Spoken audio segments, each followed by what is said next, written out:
అదే RTV app వార్తల్ని క్షణాల్లో చదివే అవకాశం ఉంటుంది. ఒక న్యూస్ పేపర్, ఒక టెలివిజన్ ఛానల్ మీ చేతుల్లో ఎప్పుడూ ఉంటాయి.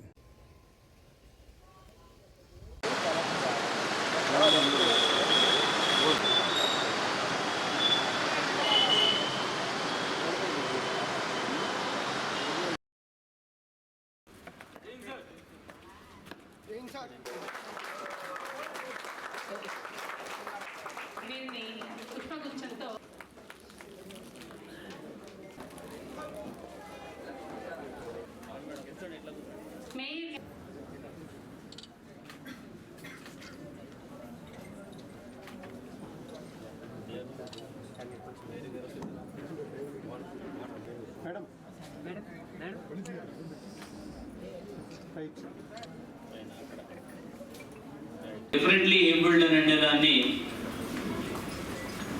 ఏ కోణంలో చూడాలనే దాని మీద మనకు చెప్పడం జరిగింది. సో దీనికి చాలా చాలా పేర్లు అంటే రకరకాలుగా ఫస్ట్లో డిజేబుల్డ్ అన్నారు, తర్వాత ఫిజికల్లీ హ్యాండిక్యాప్డ్ అన్నారు. ఇట్లాంటి పేర్లు ఫస్ట్ ఇనీషియల్గా మనకి ఇవ్వడం జరిగింది, మీ అందరికీ తెలుసు. తర్వాత రాను అంటే ability of a person is not depending on the physical status of a person. So నేను అంతా బాగానే ఉన్నాను, నా కాళ్ళు చేతులు బాగున్నాయి, నా బ్రెయిన్ అంతా బాగుంది, అన్నీ బాగానే ఉన్నాయి, బట్ ఆలోచించే విధానంలో నేను కరెక్ట్గా చేయలేకపోవచ్చు, నాకు అది జ్ఞానం లేకపోవచ్చు. నాకు అన్ని భాగాలు బాగానే ఇచ్చాడు కానీ దేవుడు ఏదో ఒక ఆలోచించే శక్తి అనేది లేదు, జ్ఞానం అనేది లేదు, ఐక్యూ పవర్ లేదు, ఇట్లాంటివి లేకుండా కూడా ఉండే పరిస్థితులు ఉంటాయి.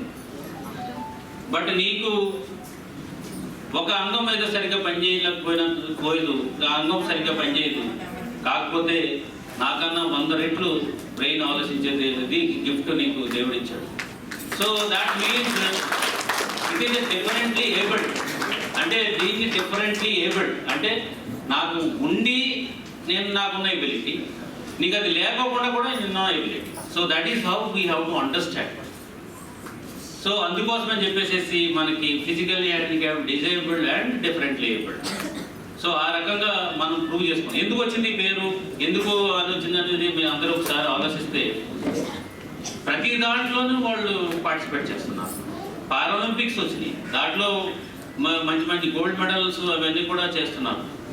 తర్వాత విద్యా వ్యవస్థ ఉంది, విద్యా వ్యవస్థలో చాలా అద్భుతమైనటువంటి ఎన్నో తెలివితేటలు ప్రదర్శించి చాలా ఇన్నోవేషన్స్కి వెళ్తున్నారు. మ్యూజిషియన్స్ ఉన్నారు, డాన్సర్స్ ఉన్నారు.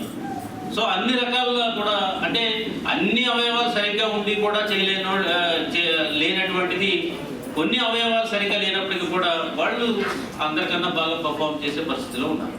So that's called differently abled. So ఇప్పుడు చూసాం మనం మంచి ప్రదర్శన ఇచ్చారు. They can't hear but they dance. So అది హౌ ఒక స్టెప్ 2-3 స్టెప్లు వేసేటప్పటికే మనకి మళ్ళీ 3వ స్టెప్ ఏంటనేది గుర్తు రాదు. అట్లాంటిది సింక్రొనైజ్ చేసుకుంటూ, దట్ మీన్స్ వాట్, ఒక సాంగ్ ఈ తర్వాత ఇది వస్తుంది, ఈ తర్వాత ఇది వస్తుంది, ఇది వస్తుంది అని చెప్పేసి అంత మెమొరీని వాళ్ళు మైండ్లో క్యాప్చర్ చేసుకుని ఆ స్టెప్స్ అని కూడా ఆ సాంగ్ వెళ్తున్నప్పుడు ఎప్పుడు కూడా సాంగ్ వేరే పాడి స్టెప్ కూడా వేరే, కానీ ఎప్పుడు వేయలేదు. మనం చూసాం అందరం కూడా. చరిత్ర సృష్టించినోడు ఇప్పుడు ఆ చరిత్రని తిరగరాయబోతున్నాడు. అబద్ధాల గోడల్ని బద్దల కొట్టి నిజాలను రాగా మీ ముందుంచబోతున్నాడు. నిజమైన వార్తల కోసం వెంటనే డౌన్లోడ్ చేసుకోండి రా యాప్ని.